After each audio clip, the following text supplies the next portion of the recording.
بسم اللہ الرحمن الرحیم۔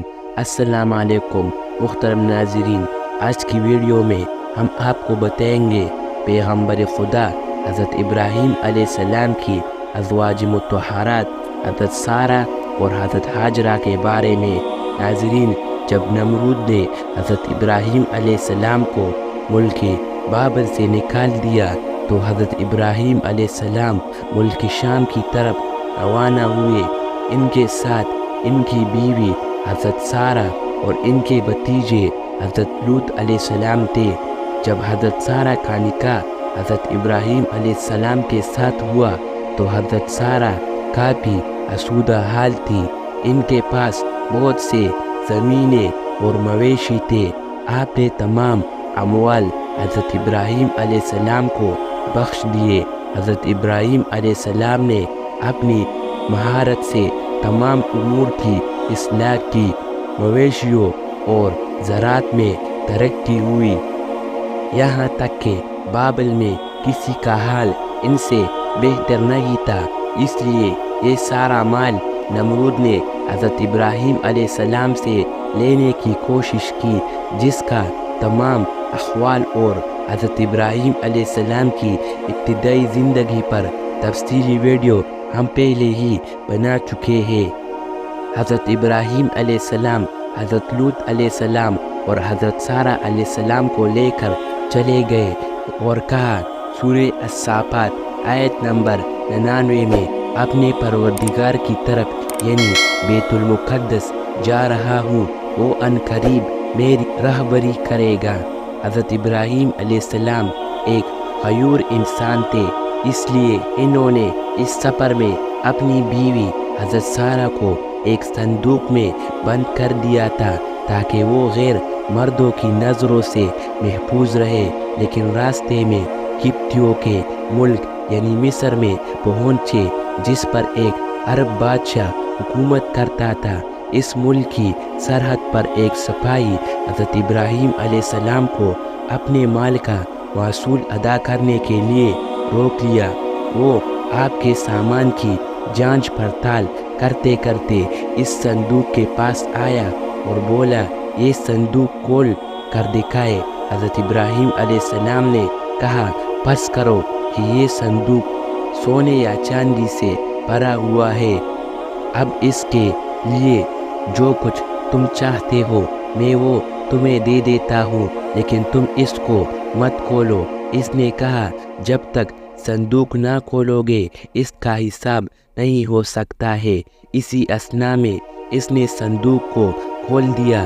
جب اس کی نظر حضرت سارہ کے حسین و جمیل چہرے پر پڑی تو وہ کہنے لگا، اب تو میں جب تک تمہارے اور اس عورت کے بارے میں بادشاہ کو اطلاع نہ دے دوں تمہیں آگے نہیں جانے دوں گا۔ چنانچہ اس نے کسی شخص کو بھیج کر بادشاہ کو اس معاملے سے آگاہ کیا۔ بادشاہ نے چند لوگوں کو بھیجا کہ صندوق اٹھا کر لے آئے۔ حضرت ابراہیم علیہ السلام بھی ساتھ چلے اور فرمایا کہ جب تک میرے جسم میں جان باقی ہے میں صندوق سے جدا نہیں ہوں گا۔ جب بادشاہ کو یہ اطلاع دی گئی تو اس نے حکم دیا کہ ابراہیم کو بھی تابوت کے ساتھ آنے کی اجازت دے دی جائے۔ چنانچہ حضرت ابراہیم علیہ السلام کو تابوت اور ان کے تمام سامان کے ساتھ بادشاہ کے پاس لے جایا گیا۔ جب آپ اس کے سامنے پہنچے اور اس کی نظر حضرت سارہ پر پڑی تو اس نے بے اختیار اپنا ہاتھ ان کی جانب بڑھایا۔ حضرت ابراہیم علیہ السلام جو غیرت و حامیت کا سرچشمہ تھے، وہ سخت پریشان ہوئے اور ادھر سے منہ پھیر کر اللہ تعالیٰ سے کہا، پروردگار، میرے اہل حرم کو اس شخص کے ہاتھ سے محفوظ رکھنا۔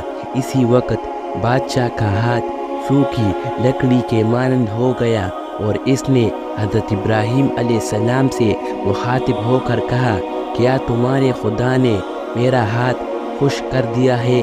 حضرت ابراہیم علیہ السلام نے فرمایا، ہاں، میرا خدا غیور ہے اور وہ حرام کاموں کو ناپسند کرتا ہے۔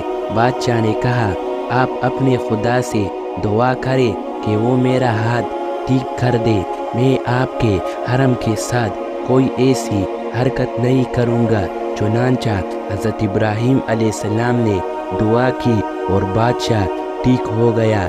تاہم اس نے دوبارہ حضرت سارہ کی جانب دیکھا اور اپنا ہاتھ ان کی طرف بڑھایا۔ اس پر پہلے کی طرح اس کا ہاتھ پھر خشک ہو گیا۔ تب اس نے دوبارہ حضرت ابراہیم علیہ السلام سے دعا کی درخواست کی۔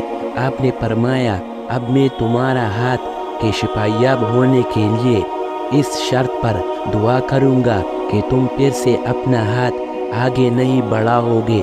اگر تم ایسا کرو اور تمہارا ہاتھ خشک ہو جائے تو پھر تم مجھ سے دعا کے لیے نہیں کہو گے۔ بادشاہ نے یہ شرط مان لی۔ تب ابراہیم علیہ السلام نے کہا اے پروردگار، اگر یہ سچ کہہ رہا ہے تو اس کے ہاتھ کو ٹھیک کر دے۔ اس پر بادشاہ کا ہاتھ اپنی اصلی حالت پر آ گیا اور اس کے دل میں حضرت ابراہیم علیہ السلام کا روب بیٹھ گیا اور اس نے حضرت ابراہیم علیہ السلام کی بڑی تعظیم و تکریم کی اور کہا کہ تم بے خوف رہو، تمہاری حرمت یا تمہارے اموال سے اب میں باز رہوں گا۔ جس جگہ چاہو جاؤ، لیکن تم سے میری ایک حاجت ہے۔ ابراہیم علیہ السلام نے پوچھا وہ کون سی حاجت ہے؟ بادشاہ نے کہا کہ میں اپنی بیٹی کو بطور کنیز حضرت سارہ کو دینا چاہتا ہوں۔ آپ علیہ السلام نے منظور فرمایا۔ بادشاہ نے اپنی بیٹی حضرت سارہ کو بطور کنیز عطا کر دی۔ بادشاہ کی یہ بیٹی کوئی اور نہیں بلکہ حضرت ہاجرہ تھی، جن کو بعد میں اللہ تعالیٰ کے حکم سے حضرت ابراہیم علیہ السلام نے اپنی بیوی کا درجہ دیا اور انہی کے بطن سے اللہ تعالیٰ نے حضرت ابراہیم علیہ السلام کو حضرت اسماعیل علیہ السلام عطا کیے۔ حضرت ابراہیم علیہ السلام اپنے اہل اور اموال کے ساتھ روانہ ہوئے۔ بادشاہ بھی ان کی تعظیم کے لیے ان کے پیچھے چلا۔ خدا نے ابراہیم علیہ السلام کو وحی کی کہ کھڑے ہو جاؤ اور اس بادشاہ کے آگے نہ چلو جس پر قابو پا چکے ہو، بلکہ اس کو آگے کرو اور خود اس کے پیچھے چلو اور اس کی تعظیم کرو، کیونکہ وہ بادشاہی کے باوجود مغلوب اور ناچار ہے، خواہ نیکوکار ہے یا بدکار ہے۔ یہ سن کر ابراہیم علیہ السلام کھڑے ہو گئے اور بادشاہ سے کہا آگے چلو کہ میں تمہاری تعظیم کروں اور تم کو مقدم رکھوں اور تمہاری عزت اکرام کی وجہ سے تمہارے پیچھے چلوں۔ بادشاہ نے پوچھا کیا ہوا؟ تمہارے خدا نے ایسی وحی کی ہے؟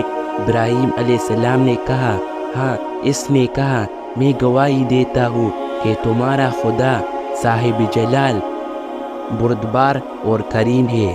تم نے اپنی دین کی طرف مجھے راغب کر لیا ہے۔ پھر بادشاہ نے حضرت ابراہیم علیہ السلام کو رخصت کیا اور وہ روانہ ہو گئے۔ اس ملک سے نکل کر حضرت ابراہیم علیہ السلام ملک شام پہنچ کر ایسی جگہ ٹھہرے جو فلسطین اور شام سے آنے جانے والوں کا راستہ تھا۔ اس راستے پر اللہ کے ان نیک بندوں نے رہنا شروع کر دیا۔